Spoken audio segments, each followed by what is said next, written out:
저는 중학생 때 친구의 전도를 받아서 처음 교회를 다니게 되었는데요. 어떻게 하다 보니까 제가 저를 전도한 친구보다 교회를 조금 더 열심히 다니게 됐습니다.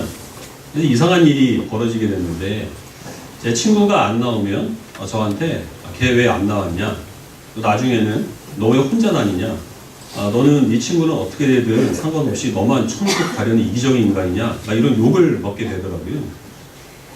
신앙생활을 좀 열심히 하다 보면 이런 비슷한 상황들이 많이 발생을 하죠. 예를 들어서 교회에 어떤 행사가 있거나, 아니면 주일 교회 행사가 있는데 성도님들이 많이 오지 않거나, 아니면 주일 예배 출석률이 조금 떨어지면 이제 목사님이 역정을 내십니다. 근데 사실 그 꾸지람을 듣는 사람들은 누구냐 하면 자기가 신자된 본분을 지켜서 그래서 교회에 나온 사람들이죠. 정작 그 이야기를 들어야 될 사람들은 다 집에 있거나 아니면 다른 곳에 가 있는데, 열심히 신앙생활하는 사람들이 대신 혼나고 있으니 이럴 바에야 차라리 내가 무엇하러 교회에 와서 몹시 안으로 될 욕을 먹고 있느냐, 이런 억울함, 피해의식, 그런 것을 가질 때가 종종 있습니다. 저는 목회자가 되고 나서 그렇게 하지 말아야 되겠다, 또는 싫은 얘기를 해야 될 때면 당사자에게 직접 해야 되겠다, 이런 생각을 늘 갖고 있었거든요. 근데 그게 뜻대로 되지는 않습니다. 민기가 친구 용민이를 전도했는데요. 용민이가 이제 가끔 안 보이죠. 그러면 민기한테 추궁합니다. 용민이 어디 갔어? 왜 안 데리고 가? 어쩔 수 없는 거라는 거죠. 여기 계신 분들 중에서도 그런 비슷한 피해의식에 시달리시는 분들이 계실 수도 있을 줄 압니다. 하나님의 말씀은 항상 하나님의 은혜가 아니면 구원받을 수 없는 우리의 연약함과, 또 그럼에도 불구하고 우리를 사랑하시는 하나님의 은혜가 동시에 선포되는 것인데, 그래서 어떤 말씀이든지 이 말씀이 정확하게 선포가 되면 항상 거기에는 책망이 들어있기 때문이죠. 그래서 주일이어서 거룩한 그런 마음을 가지고 내가 하나님께 예배를 드려야 되겠다, 이런 마음으로 나왔는데, 계속해서 책망 듣고 잔소리 듣고 그렇게 되면 내가 이럴 바에야 무엇하러 교회에 와서 이런 마음의 무거운 짐을 안고 집에 가야 되는가, 이런 생각이 얼마든지 들 수 있다는 겁니다. 오늘 우리가 읽은 말씀은 그런 우리 신자됨에, 또 열심히 신앙생활함에 있어서 생길지도 모르는 그런 억울함에 대한 이 가볍지 않은 또 위로의 말씀이 될 것으로 기대를 합니다. 지난 시간에 바울은 유대인들이 율법을 받았고 그들이 이 구별된 하나님의 자녀라는 그 인칭으로 할례를 받았지만, 그러나 그 가운데서 도둑질하는 사람, 간음하는 사람, 우상 숭배하는 사람이 있기 때문에 유대인들의 할례가 무슨 소용이 있느냐, 율법이 무엇이 유익하냐, 이렇게 얘기를 했습니다. 이 이야기를 읽는 사람들은 어떤 마음을 가질까요? 이 이방인들의 입장에서는 유대인들을 우습게 여기겠죠. 저 사람들 율법 지킨다고 유난을 떨고 자기네 할례 받았다고 그렇게 잘난 척하더니 그것 아무것도 아니래지 않느냐, 유대인들이 별것 아니다, 이렇게 우습게 여기겠죠. 반면에 유대인들은 그 바울의 이야기를 심각하게 받아들일 수밖에 없을 겁니다. 조상 대대로 그들이 목숨처럼 지켜온 그 율법과, 그리고 이 이방인들과 자신을 거룩한 하나님의 백성으로 구별하여주는 그 할례가 소용이 없다, 아무것도 아니다, 이렇게 얘기를 했으니, 이런 것이 우리를 특별하게 만들어주지 못한다면 그러면 우리가 무엇으로 하나님 앞에 특별해질 수 있겠는가, 이런 심각한 회의를 가지고 또 때로는 바울의 말을 받아들이지 않는 그런 경우가 생길 수 있겠죠. 누구보다 바울은 자기 자신이 유대인이었기 때문에 유대인들의 이런 마음을 잘 헤아리고 있었던 겁니다. 그래서 유대인의 입장에서 이런 질문을 던집니다. 그러면 율법이 무슨 유익이 있고 할례를 받은 것이 이스라엘 백성들한테 어떤 남이 있겠느냐? 그리고 그 질문에 대한 답을 자기 이제 스스로 또 하는 거죠. 자기가 묻는 것을 자기가 대답하는 겁니다. 범사에 많으니 우선은 그들이 하나님의 말씀을 맡은 것이니라, 이렇게 말하고 있습니다. 하나님께서는 유대인들에게 말씀을 선포하시고 그 말씀을 기록하게 하시고 또한 그것을 그 후세에 전달하는 일들을 맡기셨습니다. 아브라함과 이삭과 야곱을 불러주셔서 하나님의 그 말씀을 구두의 형태로 전해주셨고, 모세를 부르셔서 모든 이스라엘 백성들을 향하여 기록된 문서의 형태로 하나님께서는 율법을 선포하셨습니다. 그 이후에도 선지자들을 부르셔서 하나님의 말씀을 듣게 하시고 그것을 기록하게 하시고, 또한 그것을 후세에 전달하는 일들을 맡겨주셨는데, 유대인들은 그 일을 성실하게 그리고 자기의 사명으로 여겨서 잘 감당을 해왔습니다. 우리가 지금 읽고 있는 이 성경에, 특별히 구약 성경의 형태를 결정하는 데 있어서 중요한 역할을 한 사본이 사해사본이라고 하는 것입니다. 사해사본은 1947년에 발견된 것인데요. 기원전 2세기쯤에 쓰여진 것이라고 그렇게 추정을 하고 있습니다. 근데 그 이전에 이 사람들이 읽었던 성경은 가장 오래된 그 사본이 6세기에서 7세기 정에 기록된 그 사본을 이제 그 사람들은 정경으로 삼아 읽고 있었는데, 구약 성경은 3,500년 전부터 2,000년 전까지 쓰여진 것이죠. 그러니까 1,500년 전까지 쓰여진 것이죠. 2,500년 전까지 쓰여진 거죠. 그러다 보니까 이것이 이 필사 과정에서 얼마나 많이 변형을 겪었는지 사람들이 확신할 수 없는 상태에서 그 상태에서 이제 구약 성경을 읽었던 겁니다. 근데 그때로부터 약 900년 전에 기록된 이 사회사본을 발견함으로 조금 더 원문에 가까운 형태의 그 성경을 사람들이 읽게 되었던 거죠. 시간이 지나면 지날수록 필사의 과정을 많이 거치게 되고, 그렇게 되면 많은 것들이 빠지거나 첨가될 수밖에 없겠죠. 성경 번역본 가운데서 킹 제임스 버전은 가장 이제 후대에 기록된 사본을 바탕으로 하여서 만든 성경입니다. 사실 원문에보다는 많은 부분에 있어서 변형을 가져올 수밖에 없었겠죠. 하지만 그 사회사본의 발견으로 인하여서 우리들은 이 성경을 조금 더 원문에 가까운 형태로 읽을 수가 있게 되었던 겁니다. 근데 그 사회사본을 기록한 사람들은 유대교의 한 종파인 쿰란 공동체에 속한 사람들이었습니다. 이 사람들은 기원전 2세기에 복잡했던 사회상, 또 많은 전쟁, 유대인들에 대한 핍박, 그런 것들을 피해서 동굴 속에서 격리 생활을 하던 사람들이었습니다. 전혀 문명에 접촉이 없이 자기 스스로 자급자족하며 살았던 사람들이죠. 얼마나 힘들게 살았겠습니까? 그런데 이 사람들은 자기네들에게 하나님께서 맡겨주신 사명이 종말의 때가 올 때까지 이 성경 말씀을 잘 기록하여 후대에 보존하는 것이라는 그 사명을 그들이 정말 목숨처럼 여겼습니다. 성경을 정성껏 베껴서 썼고, 그것을 소중하게 간직했고, 그리고 또 비밀한 곳에 그들이 숨겨왔던 것이죠. 그들은 동굴 속에서 목숨을 잃어왔지만, 그러나 2000년 동안 전쟁이 끊이지 않았던 그 중동 지방에서 그 사회사본은 누구의 손에도 발견되지 않은 채 잘 보관되어 있다가 1947년에 한 양치기 목동에 의하여서 세상에 나오게 된 것입니다. 말씀을 맡은 이 유대인들의 그 사명을 그들이 목숨처럼 소중히 여긴 결과, 우리들은 이 오래전에 기록된 하나님의 말씀을 통하여서 하나님의 뜻이 무엇인지를 분별할 수 있는 혜택을 지금 우리가 누리게 되었던 거죠. 그러나 이 유대인들의 말씀을 맡은 특권에 대해서 또한 그 주로 이방인들은 또 이런 질문을 가질 수 있습니다. 유대인들이 그 말씀을 맡은 그런 사명을 가지고 있으면 무엇하나 그들의 조상들은 그 말씀을 믿지도 못했고 그 율법대로 살지도 못했지 않았느냐? 그 질문에 대한 답도 바울이 이제 스스로 보냅니다. 그래서 유대인들과 그 말씀을 유대인들에게 맡긴 하나님은 실패한 것이다 라고 하는 그 반박에 대해서 바울은 결코 그렇지 않다라고 얘기를 합니다. 왜냐하면 이 율법이라고 하는 것은 사람의 의로움을 드러내기 위한 수단으로 하나님께서 주신 것이 아니죠. 하나님의 거룩함에 이루지 못하는 우리 사람의 연약함을 드러내게 하는데 율법의 목적이 있고, 그런 사람을 하나님께서 긍휼히 여기셔서 하나님의 백성 삼아주신 사람의 부족함과 대조되는 하나님의 능력과 영광과 은혜를 드러내는데 율법의 목적이 있기 때문에 이 율법을 유대인들에게 맡긴 하나님의 역사는 실패가 아니다라는 것입니다. 거기서 이제 또 다른 질문이 나옵니다. 그러면 인간이 죄악을 범하면 범할수록 하나님께서는 더 많이 영광을 받는 것이기 때문에 사람이 죄를 많이 져야 그래야 하나님께서 영원하게 되는 것이 아니냐. 그리고 범죄한 사람들은 하나님께서 심판하지 않을 것이다. 하나님의 영광을 드러내는데 그들이 기여했기 때문에, 이것은 지금 초대교회 그리스도인들을 향한 받은 사람들의 비방이기도 합니다. 거기에 대한 답도 바울이 스스로 내리게 되는데요. 이 부분에 대한 구체적인 답은 로마서 6장에 가서 바울이 좀 더 자세히 밝히는데, 간단하게 말씀을 드리면 인간의 죄가 하나님의 영광을 드러내는 데 기여하긴 하지만, 그러나 그 죄를 범한 책임은 그 당사자에게 있다는 겁니다. 물론 우리 그리스도인들이 죄를 범한 책임은 우리 대신 예수님께서 지셨다는 것에 차이가 있는 거죠. 이제 이런 식으로 자기가 묻고 자기가 대답하는 이런 그 기법은 오늘날에는 좀 그 생소한 것인데요. 바울이 로마서를 기록했을 때 당시에는 많이 쓰였던 표현이라고 합니다. 뭐 이런 거죠. 왜 자꾸 PPT 오타를 내면요? 노안이 와서 앞이 잘 안 보이기 때문이니라. 뭐 이런 식으로 자기가 묻고 자기가 대답하고 이렇게 해서 조금 더 설득력 있게 자기가 말하고자 하는 말을 주장하고 있는 겁니다. 중요한 것은 바울이 지금 유대인들의 이 특별한 지위에 대해서 나중에 로마서 9장에 가면 자세하게 설명을 하겠지만, 그 많은 특별한 이 하나님의 구원 역사에 있어서 유대인들의 중요성 가운데 으뜸이 되는 것은 그들이 하나님의 말씀을 맡았다라고 하는 것입니다. 근데 유대인들이 하나님의 말씀을 맡은 것이 그들에게 있어서 반드시 특권으로만 또 혜택으로만 주어진 것은 아닙니다. 레위기와 신명기에 보면 하나님께서 이스라엘 백성들에게 율법을 선포하시면서 그 율법을 지켰을 때의 이스라엘 백성들이 누리는 복에 대해서 설명을 하십니다.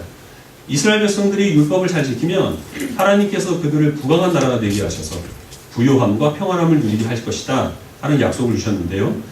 그와 동시에 그 말씀에 불순종했을 때 임할 저주에 대해서도 하나님께서는 동시에 선포를 하십니다. 이스라엘 백성들이 율법을 잘 지키지 못하게 되면 이스라엘 백성들은 질병과 자연재해에 시달리게 될 것이고, 또 그러한 고통 가운데서도 끝까지 하나님께 돌아오지 않게 되면 하나님께서는 이방 민족을 들어 사용하셔서 이스라엘 백성들을 망하게 하실 것이다 라고 하는 그 저주의 말씀까지 동일하게 선포를 하십니다. 그 말씀에 의하여서 노예 민족이었던 이 이스라엘 백성들이 하나님의 은혜 가운데 큰 나라를 이루게 되었죠. 하지만 그 당시에 이스라엘 백성들보다 부유한 나라들은 굉장히 많이 있었습니다. 즉 부유한 나라가 되는 것은 이스라엘 백성들만 누리는 특권은 아니었다는 거죠. 그에 반해서 이스라엘 백성들이 하나님의 말씀에 불순종했기 때문에 임하는 저주는 이방 민족들에게는 주어지지 않은 이스라엘 백성들에게만 향한 하나님의 저주였습니다.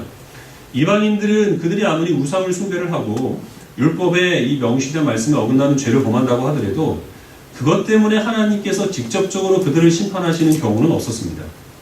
그러나 이스라엘 백성들은 이 하나님께서 율법을 통하여 기록한 그 방법 외에 다른 방법대로 자기네 마음대로 우상을 만들고 자기네 즐거운 대로 그 하나님을 섬기는 그런 일들은 절대 하나님이 용납하지 않으셨죠.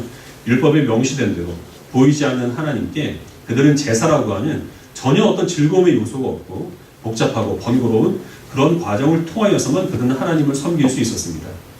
이방인들이 도둑질하고 간음해도 하나님께서는 그냥 내버려 두셨는데 이스라엘 백성들이 이 율법에 어긋난 죄를 범했을 때는 하나님께서는 그냥 내버려 두지 않고 그때그때마다 혹독한 대가를 치르게 하셨다는 것이죠. 즉 하나님의 말씀을 맡았다는 그 유대인들의 사명은 그들에게 있어서 특권과 은혜로만 주어지는 것이 아니라 알겠습니다. 은혜로만 주어진 것이 아니라 때로는 이방인들은 일찍이 감당할 수 없었던 굉장한 많은 그 무거운 의임으로 그들에게 부과되었던 것입니다. 그래서 이스라엘 백성들은 억울할 수 있죠. 하나님께서 왜 우리를 하나님의 백성 삼아주셔서 이방인들은 아무렇지도 않게 일상적으로 범하는 잘못을 용서해 주시면서도 우리들을 이렇게 혹독하게 대하십니까? 그러나 이 율법의 말씀을 직접 선포한 그 모세는 율법을 결코 그러한 관점으로 바라보질 않습니다. 우리 신명기 말씀을 같이 보도록 하겠습니다. 신명기 33장 26절부터 29절입니다.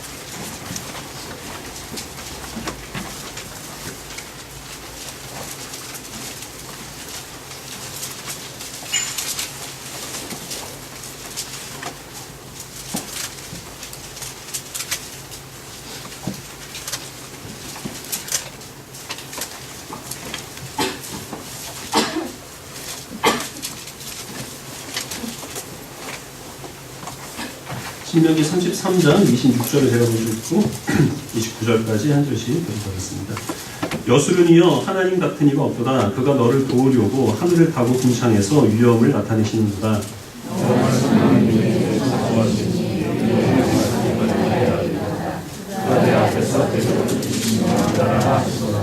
이스라엘이 안전히 거하며 야곱의 샘은 곡식과 새 포도주의 땅에 홀로 있나니 곧 그의 하늘이 이슬을 내리는 곳에로다. 이스라엘이여 너는 행복한 사람이로다. 여호와의 구원을 너같이 얻은 백성이 누구냐? 그는 너를 돕는 방패시요 내 영광의 칼이시로다. 내 대적이 내게 복종하리니 내가 그들의 높은 곳을 밟으리로다. 이스라엘 백성들이 광야 40년 생활을 마치고 가나안 땅을 눈앞에 두고 모세 앞에 모였습니다. 이스라엘 백성들의 그 광야 생활을 모세가 다시 한번 회상을 하면서 마지막 남긴 유언에 그 유언 가운데서도 가장 마지막 말씀이 우리가 읽는 말씀입니다. 이스라엘 백성들은 40년 동안 하나님의 손길을 그들이 몸으로 체험을 했죠. 물도 없고 식량도 없는 그런 광야에서 이스라엘 백성들이 40년 동안 버틸 수 있었던 것은 전적인 하나님의 은혜입니다. 하지만 동시에 이스라엘 백성들은 하나님의 혹독한 연단을 받아야만 했는데요. 예를 들면 이스라엘 백성들이 조금만 불평을 하면 자기네들이 살고 있는 그 장막에 불이 나거나 조금만 원망을 했는데 어디선가 불뱀이 나타나서 자기네들을 물어서 사람들이 죽어가는 그런 징벌을 그들은 이 광야 생활 동안 체험을 했던 겁니다.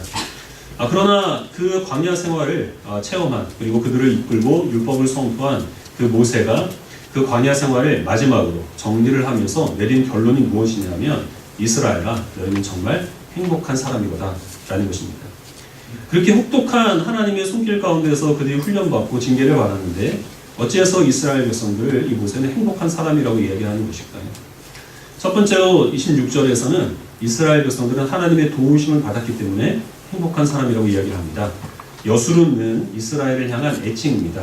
자기 자녀를 이름이 아니라 애칭으로 부르는 것과 같이 아버지 하나님께서 이스라엘 백성들을 자녀처럼 불러주시는 그런 친절한 애칭이죠. 식당에서 아이들이 뛰어 돌아다니면 거슬리죠. 근데 그 아이가 내 아이가 아니면 우리는 그 아이가 뭐 그 책상 그 모서리에 부딪혀서, 테이블 모서리에 부딪혀서 피를 흘리든지 뚝배기에 부딪혀서 화상을 입든지 그냥 내버려 둡니다. 근데 우리 아이들이 뛰어다니면 어떻게 합니까? 때려서라도 자리에 앉히죠. 식당에서는 조용히, 그리고 또 조심하는 것이, 그것이 예의 바른 것이고 안전한 것이라는 사실을 그에게 가르쳐 주는 것이, 혼내서라도 알게 하는 게 그 아이가 철이 드는데 도움이 되는 것이기 때문에 우리는 그렇게 하는 것입니다. 절대 다른 집 아이를 더 많이 사랑하기 때문에 그 아이를 그냥 두고 내 아이를 혼내는 것이 아니죠. 정말 자녀를 사랑하는 부모는 그 자녀의 필요한 것, 또 그가 때를 쓰고 달라고 하는 것, 그런 것들을 다 주지 않습니다. 정말 필요한 것이라고 한다면 무슨 수를 동원해서라도 자녀들에게 그것을 공급해 주겠지만, 그러나 그것이 이 자녀가 한 사람의 성인으로 성장해 나왔는데 별 도움이 되지 않거나 오히려 방해가 되는 것이라고 한다면 혼내서라도 그것을 포기하게 하는 것이 자녀를 돕는 진정한 그 부모가 해야 될 일이죠.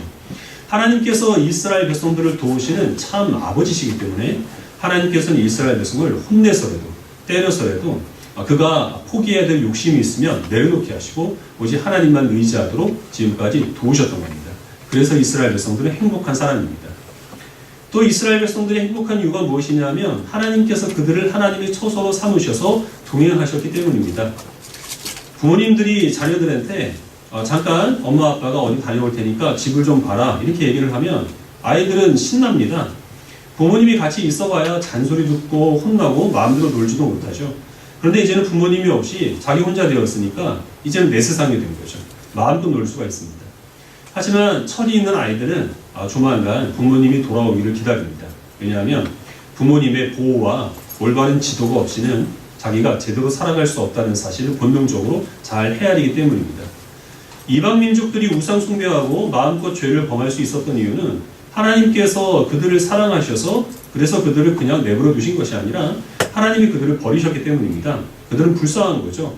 고아였기 때문에 그 누구도 그들의 삶에 간섭하거나 그들을 올바른 길로 인도하고 또 안내해줄 그런 보호자가 없었던 겁니다. 그러나 하나님께서는 이스라엘 백성들과 함께 하십니다. 그들에게 하나님께서 그 처소를 마련하게 하시고 또한 그들과 늘 동행하여 주심으로 끊임없이 그들의 삶에 간섭하시고 올바른 길로 가지 못하는 일이 없도록 하나님께서 그들의 모든 행동들을 제어하신다는 것이죠. 그것이 이스라엘 백성들에게는 때로는 하나님의 징계와 책망으로 다가오겠지만 그러나 그것이 그들을 사랑하시는 그 아버지 하나님의 은혜이기 때문에 그래서 이스라엘 백성들은 복된 사람들입니다. 마지막으로 이스라엘 백성들이 복된 사람이라고 모세가 말하는 이유는 하나님께서 그들을 모든 대적들로부터 보호하여 주셨기 때문입니다. 하나님의 보호하심은 어떤 이 물리적인 위험으로부터 이스라엘 백성들을 보호하는 것만 의미하는 것이 아니라 그보다 더 위험한 그 죄악으로부터 그들을 지켜 보호하여 주신 것을 의미합니다. 제가 2월 3일부터 그저께까지 치과 의사한테 괴롭힘을 당했습니다. 벽돌을 따라 쓰는 드릴 가지고 저의 소중한 이빨을 갉아내더니 신경이 잘 안 죽는다고 신경에다가 직접 마취 주사를 몇 방을 놓는 거예요. 마취 주사를 한 대 놓을 때마다 온몸에 전기가 흘러가지고 그 주사를 놓으면서 의사 선생님이 저한테 계좌번호하고 비밀번호를 물어봤어도 제가 막 다 불었을 겁니다. 그런데 그렇게 치과 의사가 저를 괴롭힌 이유가 저를 미워하거나 저를 힘들게 하기 위함이 아니라 더 심한 질병과 고통으로부터 저를 보호해주기 위해서 그래서 이제 저를 괴롭힌 것이죠. 우리를 향하신 하나님의 손길이 그와 같을 때가 있습니다. 하나님의 손길이 너무 매섭게 느껴지고 하나님의 인도하심이 너무 혹독하다라는 그러한 생각을 가지게 된다면 그러면 그것은 우리를 고통스럽게 하기 위해서 그래서 하나님이 우리를 괴롭히시는 것이 아니라 의사가 우리를 회복하게 하기 위해서 치료의 손길로 우리를 잠깐 아프게 하는 것과 같이 하나님께서는 그 하나님의 보호하시는 손길로 우리들에게 때로는 고난과 수고를 안겨주시기 때문에 그래서 그 손길 가운데서 괴롭힘을 당한 우리는 행복한 사람이라 라고 이야기를 할 수가 있다는 것이죠. 헬스클럽에 가면 다 큰 어른들이 군대에서나 받을 법한 기합을 받으면서 헐떡거립니다. 어떤 사람들이 옛날에 그거 피하려고 뇌물 주다가 걸려서 병역비리 사범으로 잡혀가기도 했는데요. 그런데 거기에서 땀을 흘리는 사람들은 자기가 비용을 지불하고 벌을 받고 있다는 거죠. 그러면 그 사람들은 미련한 사람들이냐? 그렇지 않습니다. 그 사람들은 자기의 그 육체를 단련하기 위하여서 그래서 그 비용을 지불하고 있는 것 뿐입니다. 우리 삶 속에서 우리를 유익하게 하거나 정말 가치가 있는 것들은 쉽게 얻어지는 것들이 없습니다. 인내, 또 수고, 또 희생을 그리고 손해를 우리들에게 요구하게 됩니다. 그러나 우리가 그런 희생과 수고를 전혀 아깝게 여기지 않는 이유는 그 후에 주어질 결실이 훨씬 더 귀하기 때문이죠. 공부를 하는 것도 그렇고 어떤 기술을 익히는 것도 그렇고 육체를 단련하기 위하여서 운동을 하는 것도 그렇고 그 건강을 회복하기 위하여서 병원에서 치료를 받는 것도 다 마찬가지입니다. 그런데 우리들은 신앙생활에 있어서는 좀처럼 이런 수고를 감당하지 않으려는 게으른 습성들이 있습니다. 우리는 하나님의 자녀로 부름받았습니다. 그러나 하나님께서는 우리를 온전하기 때문에 하나님의 자녀로 택해 주신 것이 아니라는 사실을 우리는 항상 잊지 말아야 됩니다. 우리는 하나님보다 세상을 더 닮아 있고 하나님보다 더 세상을 사랑하는 가운데서 하나님의 백성으로 부름을 받은 겁니다. 그런 우리를 하나님을 더 사랑하도록 우리가 영원히 살게 될 하나님의 나라의 백성으로서 합당한 그런 성품과 행위를 갖도록 하나님께서는 우리의 삶에 간섭하시고 우리를 인도하시고 우리를 가르치신다는 것이죠. 때로는 그것이 우리 삶 속에서 고단함으로 나타날 때가 있습니다. 그러나 의사가 우리를 괴롭히는 것은 우리를 회복하기 하기 위해서 그래서 우리를 힘들게 하는 것과 같이 하나님께서 그런 수고를 요구하시고 그런 희생을 요구하실 때는 우리를 더 온전한 하나님의 백성으로 만들어 주시기 위하여서 그런 고통을 우리들에게 때로는 요구하신다는 사실을 기억해야 합니다. 그래서 우리는 신앙생활 하는 것이 우리들에게 있어서 어떤 고통을 요구한다 하더라도 결코 그것을 억울하게 여기지 않고 오히려 우리를 향한 하나님의 사랑의 부르심을 여겨 감사하는 마음으로 응답하는 것이 우리들의 마땅한 본분이라는 사실을 기억하시길 바랍니다. 말씀 한 구절만 더 읽고 설교를 맺도록 하겠습니다. 시편 65편 4절입니다.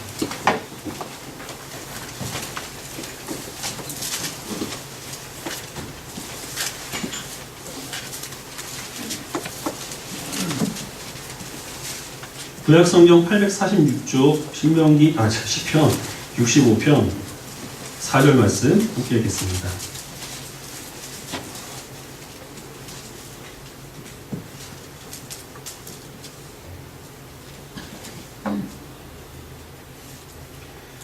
(65편) 4절을 같이 읽겠습니다. 시작. 주께서 택하시고 가까이 오게 하사 주의 뜰에 살게 하신 사람은 복있나이다. 우리가 주의 집 곧 주의 성전의 아름다움으로 만족하리이다. 이 시편은 가뭄 후에 하나님께서 풍성한 결실을 허락하여 주셨을 때 감사하는 마음을 찬송하는 시입니다. 이스라엘 백성들의 가뭄 또 그들의 풍성한 수확, 그것은 우연한 날씨의 역사가 아니라 하나님의 섭리 가운데 일어난 일이죠. 가뭄도 하나님의 섭리 속에서 주어진 것이기 때문에 다윗은 그러한 것으로도 하나님께 영광과 감사를 돌리도록 이스라엘 백성들을 독려하고 있는 것입니다. 신자의 만족이 무엇이냐? 신자의 기쁨이 무엇인가? 그랬을 때 부귀영화 아니면 무사한 일, 그런 것이 결코 우리 신자들에게 주어진 혜택은 아니라는 것입니다. 유대인들에게 가장 먼저 주어진 그들의 사명의 말씀을 맡은 것처럼 우리들은 하나님의 말씀을 알고 그 말씀에 순종하는 것이 그것이 우리들의 기쁨이고 그것이 바로 오직 택한 자에게만 주어진 하나님의 은혜입니다. 때로는 이것이 우리 삶 속에서 우리를 괴롭히고 귀찮게 만들 때가 있습니다. 여러분들이 신앙생활을 하고 그리스도인이 되었기 때문에 그래서 친했던 친구들과 멀어진 그런 경험을 하신 분들이 많이 있을 겁니다. 믿음 때문에 가족이나 아니면 친지와 관계가 소원해진 그런 분들도 계시겠죠. 내가 예수님 믿지 않았다면 지금 조금 더 인생을 즐겁게 살 수 있지 않았을까? 내가 교회를 다니지 않았다면 돈을 조금 더 많이 벌 수 있지 않았을까? 그런 생각을 하는 것도 무리는 아닙니다. 우리는 지금 여기 신자이기 때문에 주의를 거룩하게 지키기 위해서 이 자리에 나왔습니다. 그래서 믿지 않은 사람이라고 한다면 듣지 않아도 될 잔소리를 듣고 있는 거죠. 감당하지 않아도 될 수고를 여러분들은 신자이기 때문에, 주일이기 때문에 또 감당하는 것이고, 또 마음에 받지 않아도 될 상처를 여러분들이 그리스도인이기 때문에 또 교회를 사랑하여서 받게 되는 그런 경우도 없지는 않습니다. 그런 것 때문에 억울한 마음이 들게 된다고 한다면, 그러면 우리는 그것이 하나님께서 나를 택하셨기 때문에 짊어지고 있는 멍이라는 사실을 기억하시길 바랍니다. 하나님이 나를 택하지 주지 않으셨다면 우리는 그저 바람에 나는 겨와 같이 대충 다른 주변 사람들한테 이 사람 좀 괜찮은 사람이다 이런 평가를 들으면서도 만족하며 살아갈 수 있었을 겁니다.